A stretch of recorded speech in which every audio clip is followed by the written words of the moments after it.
Il faut dire que mon parcours entrepreneurial est assez atypique parce que ce qu'il faut savoir, c'est que autour de tout ce qui est très technique, j'ai quand même une grosse âme d'artiste. Je suis vraiment passionnée par tout ce qui est créatif. La toute vérité vraie, c'est qu'après mon bac, moi, je voulais faire infographie. Et puis, bon, mes parents ont eu le dernier mot, comme toujours. Donc, je ne vais pas rentrer dans toute l'histoire qui m'a menée à la physique.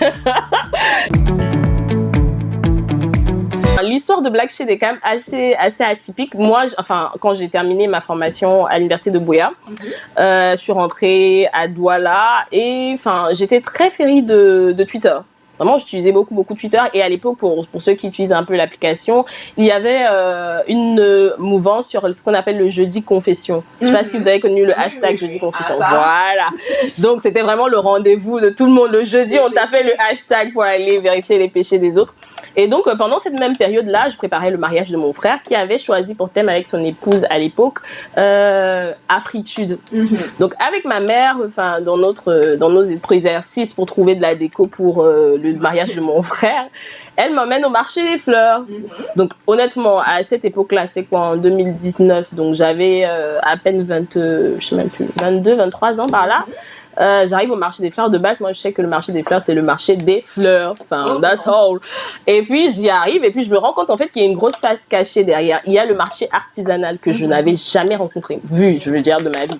Donc, je me balade dans les ruelles du marché artisanal et je suis comme une petite expat qui vient découvrir le Cameroun. Donc, je suis, émerveillée. Mais waouh, on fait ça! Waouh, on fait ça! Et à chaque pas, si je peux le dire comme ça, je découvrais de nouvelles choses. Et il y a une chose en particulier qui m'a un peu fait stop. C'était un peigne en bois. Donc, je regarde le peigne, j'ai ralenti et puis continué la marche. Et dans mon ralentissement, parce que vous voyez, les vendeurs sont très attentifs, le vendeur me dit, viens, regardez de près. Je lui dis, non, mais moi, j'ai pas d'argent, je passe juste et tout. Il me dit, donne-moi ce que tu as. Et je vous promets, c'est pas pour l'histoire, mais vraiment, j'ai mis la main dans la poche, j'ai pris ce que j'avais, je lui ai donné, il m'a donné le peigne. Aussi simple que ça.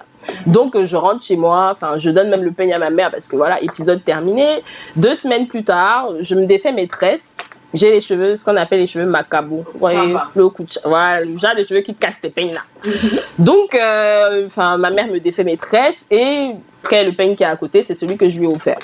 Donc, elle me peigne les cheveux. Moi, vraiment, toute mon enfance, j'ai pleuré à chaudes larmes quand on me peignait les cheveux. Je fais partie des gens qu'on a défrisé très tôt parce que ça ne donnait pas. Donc, elle me peigne les cheveux et j'ai pas mal, en fait. Je sens pas la douleur. Tu vois, la douleur que tu as dans le cuir chevelu et tout. Je sens pas. Et puis, je dis, fais voir un peu ton peigne là et tout. Je me rappelle que c'est ce peigne là. Et du coup,